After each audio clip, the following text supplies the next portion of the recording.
সেই ধরনের ক্রিয়েট করতে গেলে তাদের যা যা প্রয়োজন সেটার লক্ষ্যে ওনারা এই কাজটা হাতে নিয়েছেন। আমি তাদেরকে স্বাগত জানাই, শুভেচ্ছা জানাই এবং অভিনন্দন জানাই। একই সাথে বাংলাদেশ জাতীয়তাবাদী দলের এই বর্তমান সরকারের যে নির্বাচনী ইশতেহার, সেই নির্বাচনী ইশতেহারও কিন্তু প্রবাসীদের জন্য আমাদের অনেকগুলো হাতে আছে, তার মধ্যে এটাও একটা অন্যতম। আমি মনে করি ইতিমধ্যে আপনারা শুনলে খুশি হবেন, প্রবাসীদের জন্য আমরা অনেক কিছু পদক্ষেপ হাতে নিয়েছি। তার মধ্যে কিছুদিনের মধ্যেই আমাদের মাননীয় প্রধানমন্ত্রী করে আমরা বিভিন্ন স্টেক হোল্ডারদের সঙ্গে কথাবার্তা বলছি। আমরা প্রবাসী কার্ড ইস্যু করতে যাচ্ছি, যে প্রবাসী কার্ডের মাধ্যমে কিছু ফেসিলিটি থাকবে, সব ফেসিলিটি দিয়েই, এবং বিশেষ করে যারা রেমিটেন্স দেশে পাঠান তাদেরকে কী ধরনের মর্যাদা দেওয়া হয় এবং তাদের গভর্নমেন্টের পক্ষ থেকে তাদেরকে সরাসরি কী ধরনের সহযোগিতা করা যায় সেটার বিষয়ে আমাদের কাজ চলছে। ইনশাআল্লাহ এটা খুব দ্রুত গতিতেই আগামী মাস দুয়েকের মধ্যে যেটা সম্পন্ন হবে ইনশাআল্লাহ। তো প্রবাসীদের জন্য ইতিমধ্যে সিলেট উসমানী বিমানবন্দরের কাজ শুরু হয়েছে। প্রবাসীদের জন্য আলাদা লাউঞ্জ, এটা অলরেডি টেন্ডারও হয়ে গেছে।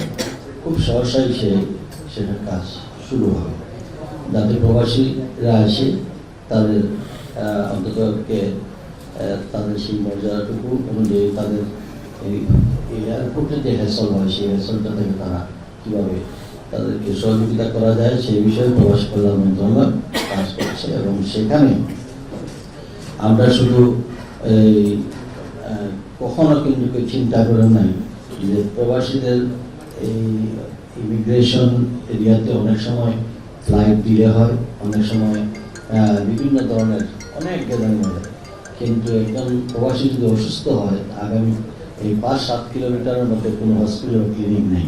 আমরা ইমিগ্রেশনের ভিতরেই রুম অলরেডি কাজ শুরু হয়েছে এবং সেখানে আমরা ডাক্তার এবং নার্স এবং অন্যান্য ফেসিলিটি আমরা প্রবাসীদের জন্য আমরা সেখানে কাজ শুরু করেছি অলরেডি। সেই প্রক্রিয়া সম্পন্ন হয়ে যাবে মাসখানিকের মধ্যে এখানে সিলেট উসমানী বিমানবন্দর। ঠিক তেমনি ঢাকা আন্তর্জাতিক বিমানবন্দরের ভিতরেও এবং কি চিরহন বিমানবন্দর পর্যায়ক্রমে এগুলা আমরা করছি। দ্বিতীয়ত হচ্ছে আমরা এখানে অ্যাম্বুলেন্স, ফিক্সড অ্যাম্বুলেন্স এখানে রাখা হচ্ছে, যদি ইনকেস কোনো সিরিয়াস কোনো হয় তাহলে সেখান থেকে যাতে মুভমেন্ট করা যায়।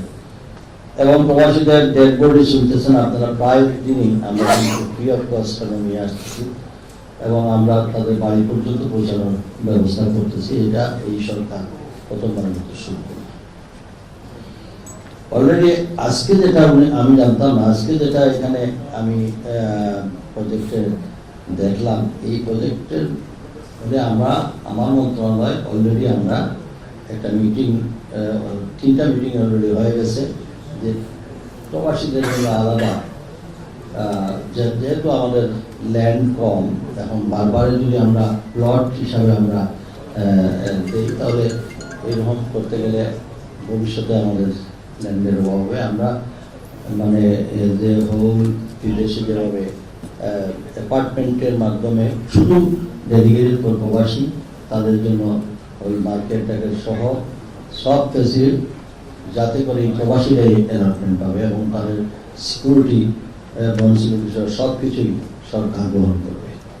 এই ধরনের একটা প্রজেক্ট নিয়ে মাননীয় প্রধানমন্ত্রীর সম্ভাবনা হয়েছে। এই কাজগুলো আমরা সম্পন্ন হলে পরেই আলাদা এবং এটা স্টার্ট ফ্রম সিলেট থেকে এটা শুরু হওয়ার একটা ইনশাআল্লাহ। এবং আমি আপনাদেরকে অফার করতেছি যে আপনারা আসেন, আমাদের এই যে প্রজেক্টটা আপনারা হাতে নিয়েছেন সেই প্রজেক্টের দ্রুত বাস্তবায়নের জন্য সরকারের পক্ষ থেকে আমার মন্ত্রণালয়, আপনাদের অন্যান্য আদার মন্ত্রণালয়ের কি ফেসিলিটি সেটা এই মন্ত্রণালয় আপনাদের হয়ে কাজ করবে। এবং সেই জন্য অনেক সময় প্রবাসীরা আসেন, ইনভেস্টর হিসাবে আসেন, তারা প্রজেক্ট বাস্তবায়ন করতে গেলে নানান ধরনের হ্যাসল হয়, বিভিন্ন ডিপার্টমেন্টে যেতে হয়, বিভিন্ন ধরনের লাইসেন্স ইত্যাদি করতে গিয়ে এক ধরনের তারা 2-3 মাস 1 বছর করার পরে তার মধ্যে একটা ফ্রাস্ট্রেশন চলে যায় এবং তারা শেষ পর্যন্ত এই প্রজেক্ট বাদ দিয়ে চলে যায়। আমরা এর জন্য একটা সেল গঠন করেছি, যাতে করে প্রপার প্রজেক্ট প্রোফাইল নিয়ে আসলে আমরা সরকার এখানে আপনাদের পক্ষ হয়ে মোবিলাইজ করবো, যাতে করে প্রবাসীদের ইনভেস্টমেন্টটা 100% সিকিউর থাকে এবং সময় নষ্ট না করে যেন কাজটা বিগত হয়। এই জন্য আমাদের মাননীয় প্রধানমন্ত্রীর এখানে উনার অফিসের সঙ্গে একটা লিঙ্ক আছে, আমাদের এখানে ওনার অ্যাডভাইজার হিসাবে সরাসরি এখানে লিঙ্ক আছে। কাজেই আমাদের এই কাজগুলো যদি আমরা শুরু করতে পারি, ইনশাআল্লাহ অন্যান্য যে কোনো সময় যেতে এবার প্রবাসীদের করতে, কারণ আমাদের মাননীয় প্রধানমন্ত্রী 70 বছর প্রবাসে থেকে তার একটা প্রবাসের সমস্ত বিষয় সম্পর্কে আমার মনে হয় আমাদের যেতে তিনি আর ভালোভাবে অবহিত আছেন এবং এই ব্যাপারে সর্বাত্মক সরকারের পক্ষ থেকে সব ধরনের লজিস্টিক সাপোর্ট দেওয়া হবে।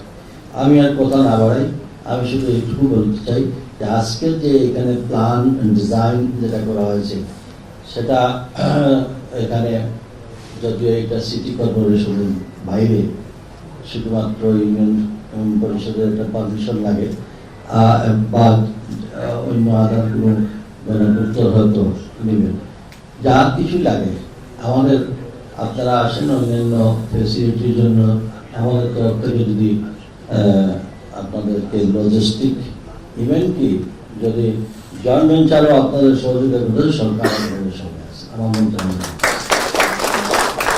আমরা প্রবাসীদের জন্য যে কোনো জিনিস আমরা নির্মিত আমরা করতে পারি।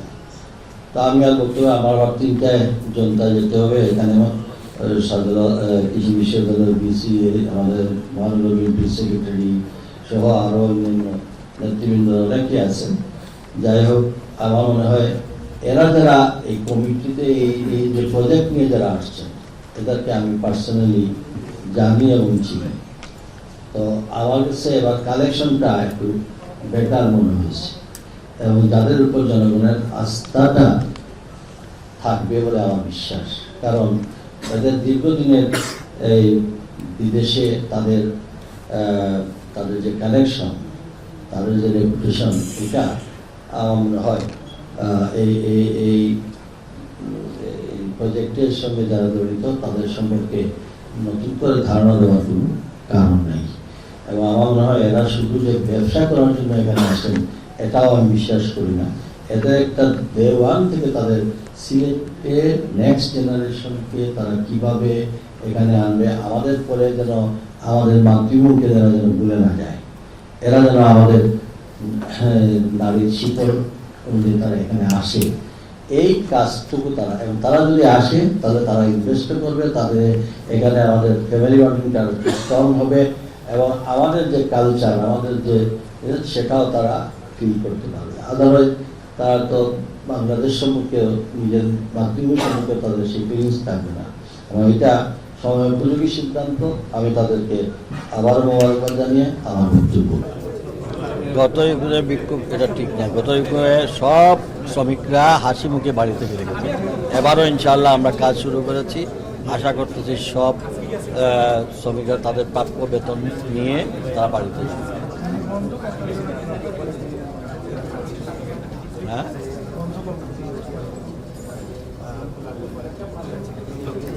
এটা ফিজিবিলিটি স্টাডি করা হচ্ছে আসলে কলকারখানার বর্তমান অবস্থা কী এবং এখানে এটা সরকারের আলাদা মন্ত্রণালয় ওইগুলা অ্যানালাইসিস করছে। এখন প্রপারলি আমি ঠিক ইনফরমেশনটা দিতে পারবো না, তবে এইটুকু বিষয় যে কলকারখানা যদি রানিং করা যায় তাহলে কর্মসংস্থানের সুবিধা হয়। দেখতে হবে তখন যদি কলকারখানার নামে রাখিয়া যদি সব কিছু কলকারখানার নাম দিয়ে যদি টাকা যেভাবে প্রচার হয়েছে এইভাবে যদি সারশূন্য করে যায় সেটা সরকারের তো সরকার বিবেচনায় আছে। আমরা সচল যদি ভালো কলকারখানা দেখা সেটাকে সচল করার আমরা তো অবশ্যই চেষ্টা করব।